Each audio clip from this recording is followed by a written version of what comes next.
I will introduce the first one and get underway. Kitty Pope, and Kitty is the Executive Director of the Alliance Library System. So without further ado, I will turn it over to Kitty.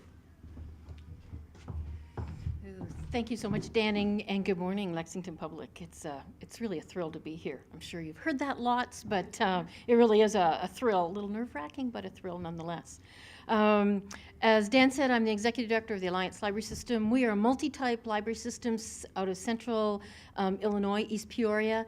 So we are the folks who do interlibrary loan, delivery, training. We have a talking book service connected to Alliance that serves about a third of Illinois. So I have been at ELS for almost 7 years.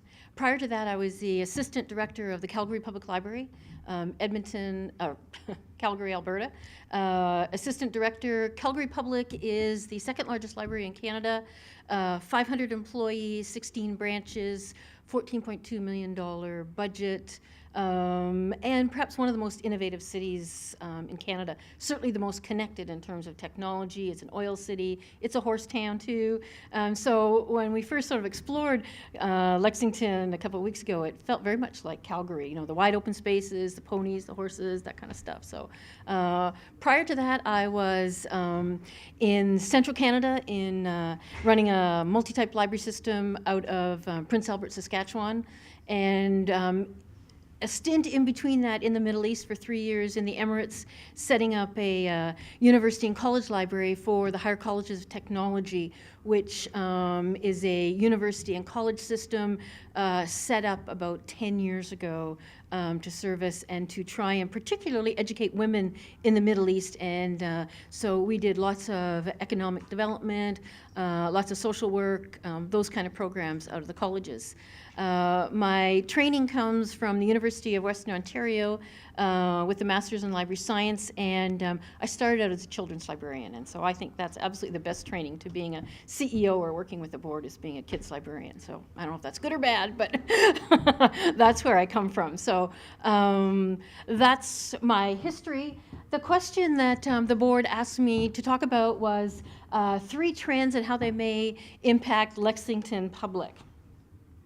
So, I suppose the bad news, might as well get that over with first, is that there really is no more new money, whether it's Kentucky or it's Illinois or it's Ontario, and there likely will be less money in the next few years. Grants and bequests are getting more competitive and hard to find, and if anybody knows anything about Alliance Library System, we are the mothership for Second Life, and piloted those kind of activities several years ago. And we also are known for our grants, and we developed a Department of Innovation that has a 52% success rate in writing grants. And so those are the kinds of things that we've been working on. And just like anywhere else, customer expectation continues to grow. Our customers come to our libraries and ask us for more and more. That's the bad news, but let's get on to the good news. American cities are moving to an information economy with jobs that require information workers, and that's where the library lives, in the information world. So we are, as a library community, really well placed to support our communities. 45% of people who enter a public library we know are using the internet at least 25 minutes during their visit. And those folks, most of them have no other access to an internet than at the public library, which I'm sure most of you already know.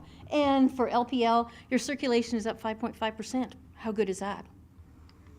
So you're needed and you're, oh my gosh, that's an awful picture. You are needed and you are making a difference. This was taken by my husband last time we were visiting, and I just thought it was too funny. Trends that Lexington Public Library should be watching, and I think there's really 3 simple ones. The first of all, you know, it all starts where the money starts.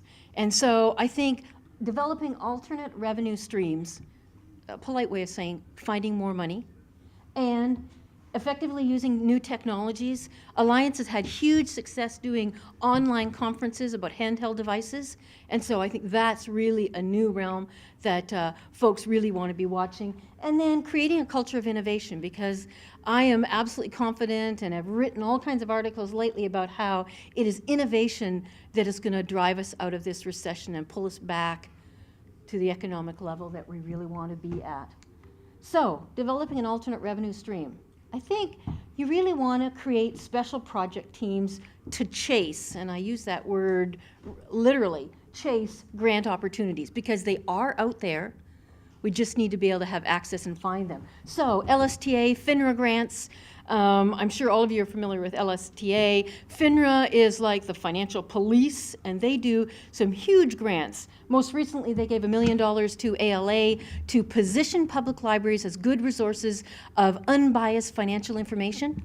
Oh my gosh, a natural for us to run after that. Alliance got $100,000 from them last year to teach our 250 libraries in Central Illinois about being good resources of unbiased financial information. And so there are those kinds of grants out there, and there are big foundation grants out there. Mellon, Carnegie, those kind of guys are looking for opportunity. If you were listening to the TV this morning, you heard that 40 of the wealthiest people in the United States are giving half of their, I gotta get this right, half of their wealth to charitable, someone's nodding at the back saying, They're giving half of their wealth. Warren Buffett and Bill Gates led that charge, and they're giving half of their wealth to charities over the next few years instead of leaving it for their children.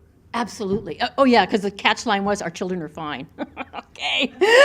So how does Lexington Public Library chase that money?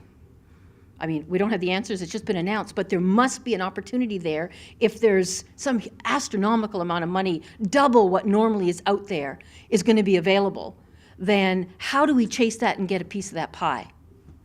So, developing alternate revenue streams, testing new library products, making friends with our vendors. Well, you know, whoever our vendors are, whether it's Playaway or it's whatever new technology, they're always looking for libraries to test and champion those kind of new projects. And so accessing yourself to those and developing plan giving and growing your donors. So the whole idea about growing your donors is that, you know, if someone gave Lexington Public Library $10 last year as a donation, how do we encourage and grow them to give us $15 this year and $20 the next year?